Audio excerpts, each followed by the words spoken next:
trying too hard to be accepted usually leads to the opposite. This works with dating and going after girls, or girls going after guys.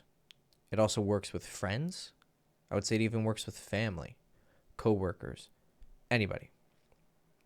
When you are the one more eager to express yourself, express your interest in them, express your love for them, and also like setting up hangouts, right? If you're the one always having to ask to do things, the one exception being that when you are dating, usually the guy plays the lead role and takes the first step.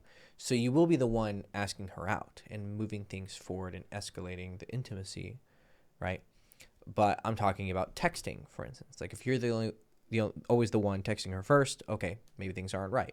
You're always texting her good morning or this or that, and she's never initiating it first. Usually that's a sign that she's not as interested in you as you are her. But just to be clear, usually when you're dating, the guy is taking the lead. So that's not, that's an exception to this. But in all other cases, like if you're on a date with a girl and you're showing more interest than her, most of the time that means there's an imbalance of interest. And unfortunately, that makes you more unattractive. People's values are very complicated things, and they're based off of so many varying relative principles. But there's one very quick way that we all kind of do credit checks on each other. Right? So a company will look at your credit score to know if, you're good to give a car loan to or something, right? They're not going to go into the super, well, a car loan might go into the super details of your income and everything, right? But one quick way for them to just have an idea, right, of if you're qualified or not, and then they go into the specifics, is a credit score. Well, people kind of work the same. People will kind of have this very quick assessment or estimate of your value. And then, of course, they'll get more detailed about it. But sometimes if that score is so high, like someone who's a celebrity, right? Girls might find them attractive literally just because they're famous. Or guys who have a lot of girls or girls who are interested in them, other women will find him attractive simply because all these other women are showing interest. So they're like, okay, this guy has something, right? And I've personally experienced and seen other guys experience that women will hook up with you really, really quickly, even if you don't necessarily have a connection, because they see other girls or other people giving you this big credit score, right? Well, one way that someone gets your credit score, gets your interest score, is they're going to be watching how you are treating them, right?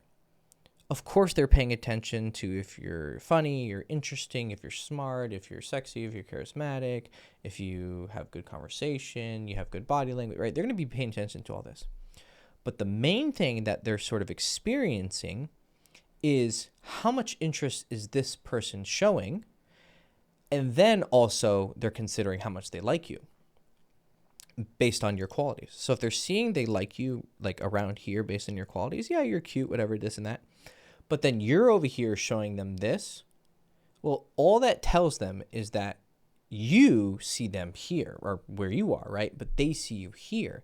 And there's this imbalance. So it just kind of creates this quick emotional calculation where they're like, something is off, right? And this might even not be true.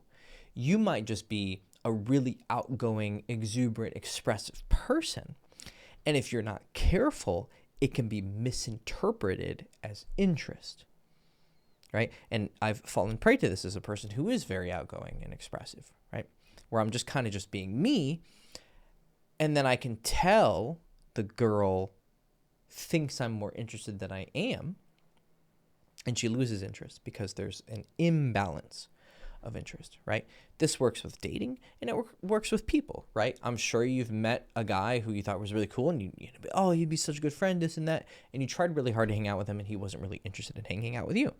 You've probably also experienced the converse of that, where there's a guy who meets you and is really interested, wants to hang out, this and that. And you're just like, he's okay, but whatever, right?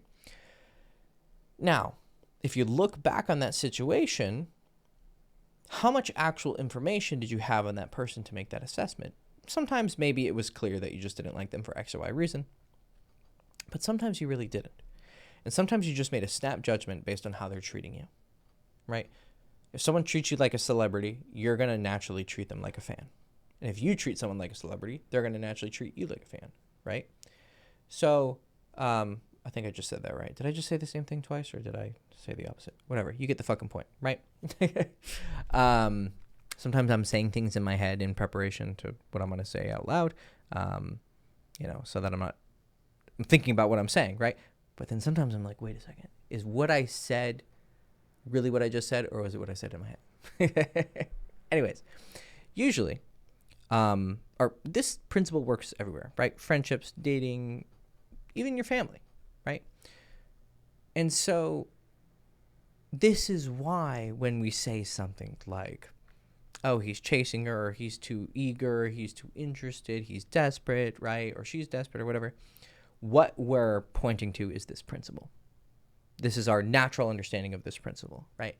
But ironically enough, most people don't check themselves when they're the one who is overly interested, because you're too hypnotized by your emotions to be able to like take a step back and go, wait a second, I need to calm down. I'm violating this principle, right? I'm being too eager. I'm being too interested. I'm trying too hard to be accepted, right? In this new friend group, and and it can take so many different forms, right? You're talking too loud. You're, talking too low, and you're kind of nervous, and you want to be accepted by everyone, right? Girls will experience. Guys don't understand that sometimes a girl this is where things get kind of nuanced. A girl might not show a lot of interest in you, not because she's not interested, but because she's nervous and shy, right? She'll be like super cool and chill with this guy who she's not attracted to, but as soon as she's around you, she'll be like, right? And because you can't see the details of this and don't have experience, you're going to go, oh, she must not be interested. But really, she's actually thinks you're gorgeous and super sexy, and she thought about you when she was fingering herself last night, right? There's a lot of complexity here, right? But the way that the desire to be accepted is expressed is very varied, right? So talking too loud, being too quiet, texting to always hang out with that person and they're not reciprocating on that level. You always like showing up with a gift, like you brought your friend soda or this and that, and they never really are as generous as you. You're always trying to give advice to them or try and help them, right, in situations, and then they're never really reciprocating and offering it to you. It's all about a balance of giving, whether it's help, interest, excitement, love, connection, respect, whatever. If you are not being fed exactly what you're giving, or not exactly, but like relatively what you're giving out, things are uneven. And that's usually going to lead to the other person kind of doing this quick emotional calculation. And they're somewhat going to see you as not quite even and equal. And this sounds shitty, but it's true. And you can deny it all you want and be like, oh, people shouldn't be like this and that. But you are. You are this way. I promise you. I promise you with 100% certainty, you are this way. Right? Even if you are extraordinarily mindful and considerate and caring, it's very difficult to do that with every single person always, all the time. You have to make snap judgments just for like efficiency in your life, right? So, and it works a lot of times, right? It's not always true, right? There are miscalculations, right? You can get someone's credit score wrong. Right? They may be a fucking millionaire, but don't use credit cards, so their credit sucks, right? Something, there's exceptions. But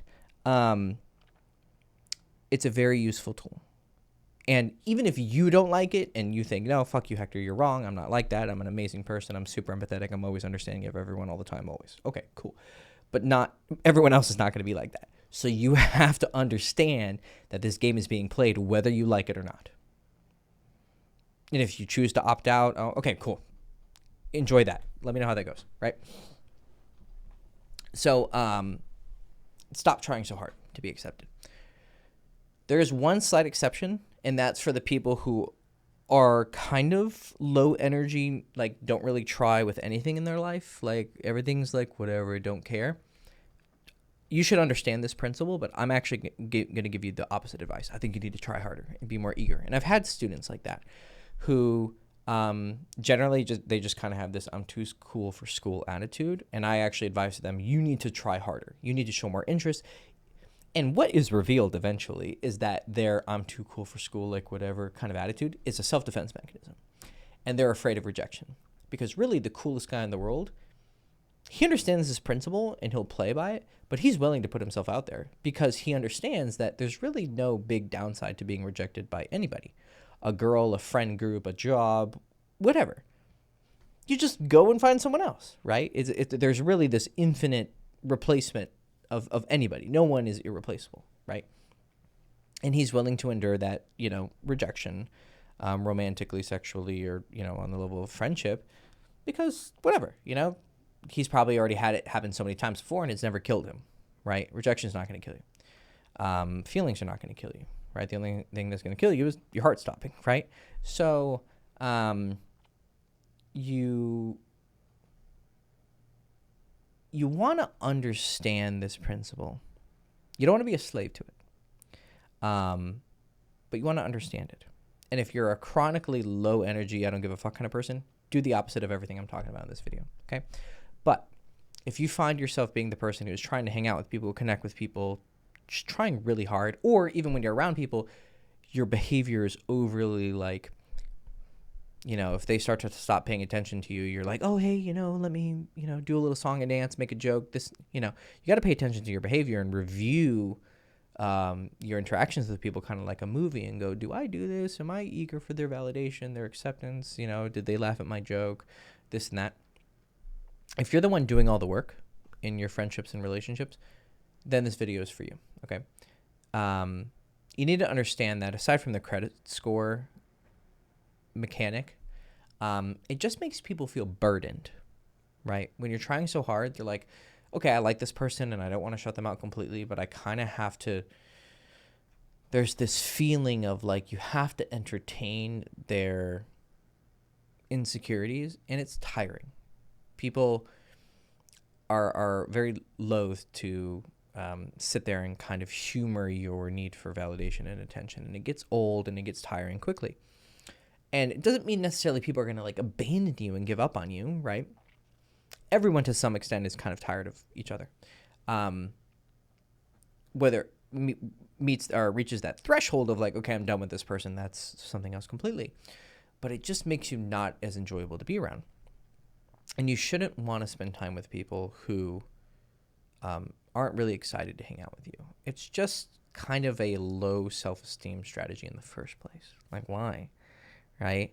Why would I not want to spend time with someone I really like? And why would I not want to spend time around someone who really likes me? Right? So, it doesn't mean you can't take the effort to start things. And usually when you like meet a guy, for instance, you will have to kind of take that first step and be like, hey man, we should hang out, this and that. The first couple times it's fine. But as that friendship progresses, you don't see him also showing that effort. Well, he probably doesn't value you that highly. And that's not necessarily a bad thing. Like some people take this as like a, well, fuck them kind of, they have that kind of reaction, but that's not necessarily true. Like he's under no obligation to like you. He's under no obligation to accept you and validate you and keep hanging out with you, right? He just doesn't like you, right? It doesn't necessarily mean you're lower value than him. It could just mean you guys don't click. You don't have similar values. But it usually does mean that your performance, so to speak, and everyone's doing the performance and you can't get away with it from it, right? There is the game always being played. Your performance needs work, right? Because here's the thing. No one ever truly knows who you are. They aren't in your mind. They are not experiencing your reality 24/7. You can play back the majority of your conscious life since you were whatever, right? 5 or 6 or something, when you kind of gained pretty consistent consciousness. And all the things you've been through and all the reasons for why you are the way you are. That doesn't excuse your fucked up parts, but it does make you understand them. And when other people don't accept us and aren't as excited to be with us, we kind of sometimes fall into a coping mechanism where we'll dislike them and be angry at them because they're like, well, they don't understand I am the way I am because of X and Y and Z. Now, your experiences don't justify your behaviors. You need to fucking fix your shit, okay? No one else is going to fix it for you. But also, you can't reasonably expect them to even remotely understand why you are the way you are. And vice versa, right?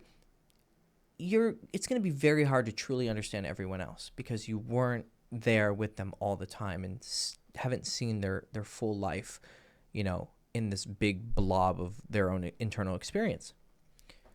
So we have to play this game of performance, of I'm going to show my personality to lesser or greater extent, and I'm going to show this part, but we're also not like singular beings, right? When someone says, oh, just be yourself, what the fuck does that even mean, right? You have so many different parts of your personality that are going to come out in different contexts because of the people you're spending time with, the mood that you're in, the general phase in your life that you're in. It's very complex, right? So we kind of just have to judge each other based on this like balance of interest game, but also, of course, our unique independent values that we either connect to or have conflict with. And it's our main way to communicate, right? Our language is very limited because it's very difficult to express what's really going on in here. But you have to learn that language. And that language happens within the verbal language that you happen to speak, but it also happens in the subtle tonalities of your voice, your facial expressions, your eye contact, your body language, your hand gestures, what you choose to talk about and how you choose to react to things. I mean, those things speak volumes to who you really are, as close to people can get to understanding who you really are. And you need to become a master of how you are expressing your inner narrative and your inner dialogue. Because if you don't, you're just going to fall back on bad habits.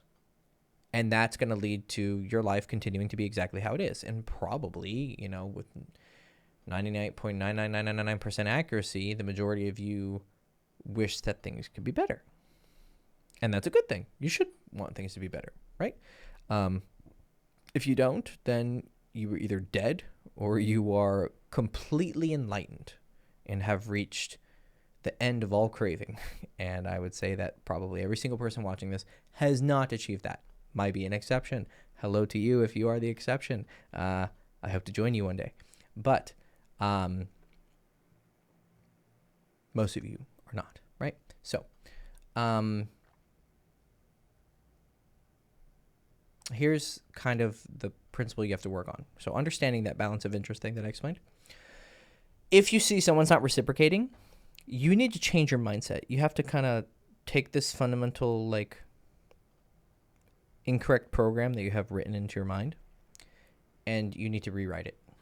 So the way that it is currently written is person shows disinterest towards me or doesn't reciprocate the level of how much I like them and love them and care about them. I need to do something to get more love from them. And that something is I need to try harder. In some cases, that actually is the right move. Like I said, with the person who is generally too cool for school, doesn't try. Yes. But the problem is their program is the opposite. Their program is, I don't care. You need to actually take some of their program. So when someone isn't reciprocating their interest towards you on whatever level, friendship, romantic, you need to go, that is unattractive. You need to actually, because motivation has to work off of feelings and rewards. And so if you just go, okay, well, I have to resist the urge to try harder, right? I have to just hold back. That's just an act of pure will. But if you actually change the motivation, it becomes something you actually want to do. And it's much more powerful and effective and passionate. So if you go, wow, they're not showing interest to me, that's unattractive because I want to be around people who like me and who show and share my values and share the same amount of interest and excitement.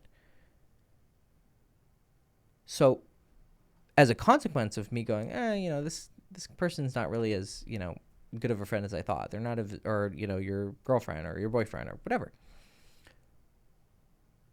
Upon realizing that you become unattractive, then you're going to repel it. And your natural consequence, or the natural reaction to when you don't like something, is to push away from it or just stop chasing after it. Like, I really don't care anymore. Nah, I liked going to that dance class, but I'm bored with it now. I liked doing this hobby or this activity or eating this kind of food, and I'm kind of over it. And you just stop trying. Well, what's going to happen as a consequence is that person's going to pick up on it, first of all, because they're going to pick up on it because maybe you still spend time around them, right? Maybe you don't fully cut them off, but you're just going to pull back the level that you were at before. They're going to notice because, like I said, everyone's playing this game and watching everyone else's performance, and they're going to see your performance changing, and they're going to go, oh, this person, oh, they're not calling me as much as they used to. They're not, as excited as, what's going on, And they're going to maybe slightly readjust their credit score of you, their internal reading of your credit score. They're going to have to reevaluate it. Now, if they don't, great. They did you a favor. Now your disinterest in them should magnify, and then it'll reach a point of like, okay, I cut them off, right? Or at least like, I just don't really, if I see them, I'll be polite and cordial, of course, right? You don't have to like completely sever your connection to everybody. There's times to do that, and there's times not to. There's times to be diplomatic and political. But for the most part, you're like, okay, boop, cut, right? In your mind, you cut them off, right? Or in your heart.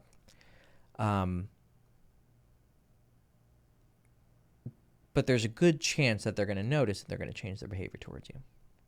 They're going to start meeting you somewhere here.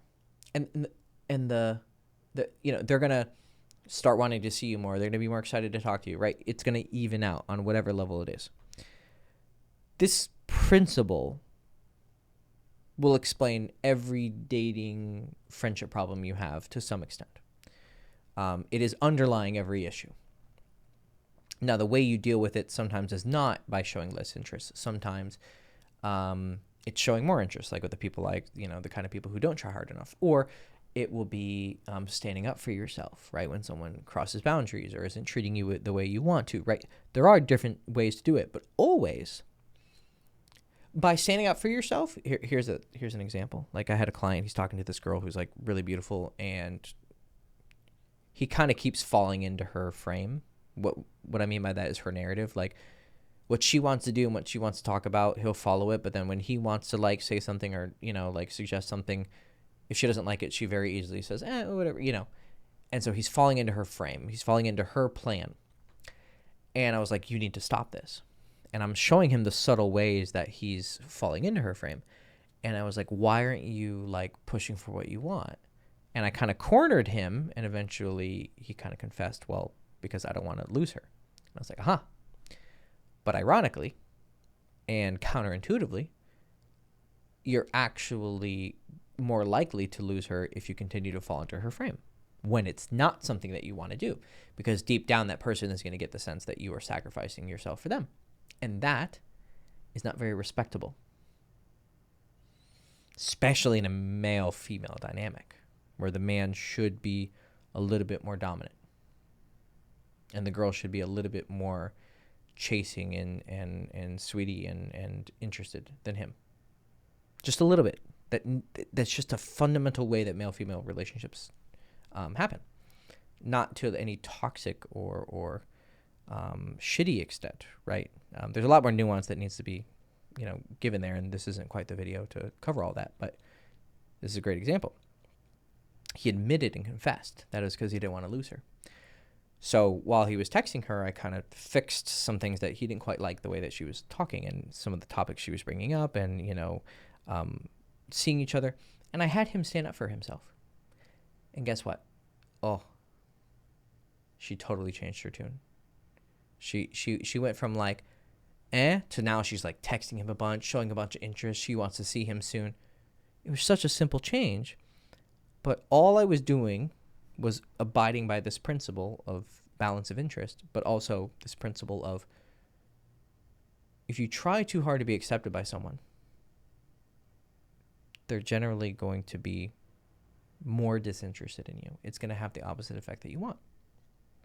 Now, this principle can be taken too far, and it will be, because as you are practicing this game, you're going to overcompensate, and then you're going to be a little bit too disinterested or not interested enough, right? And in different contexts with different people, you have to weave this way or weave this way. It's a game, it's dance, right? But the way that the levels that this is changed, the way you change that programming is very simple.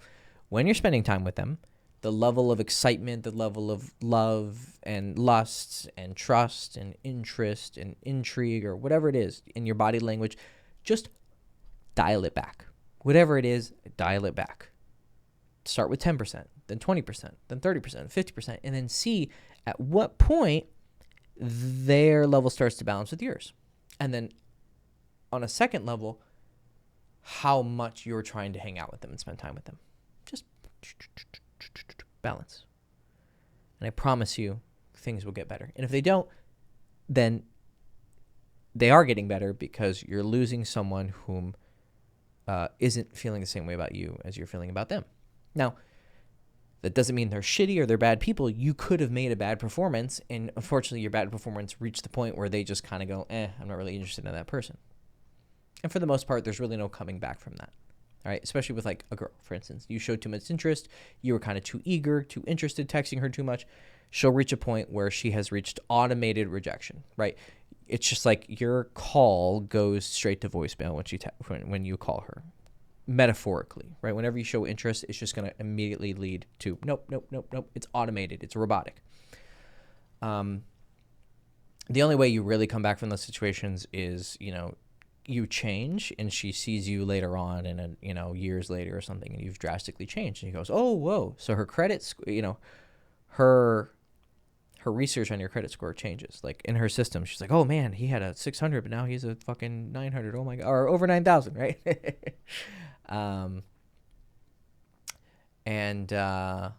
That's usually that, or the thing that usually changes women's tunes is them seeing you again in a different context, with a really beautiful girl.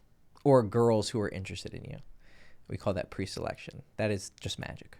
That will change pretty much most women's opinion of you. Unless you're in the situation where her rejection of you was based on the fact that you're a player and a fuckboy. Well, then that might actually have the opposite effect and make her hate you more. So, anyways, very nuanced and very dependent on the situation. But the principle has been explained. Stop trying so hard to be accepted, and counterintuitively, you will be more accepted. Cool. Awesome. Love you guys. Best wishes. Ciao.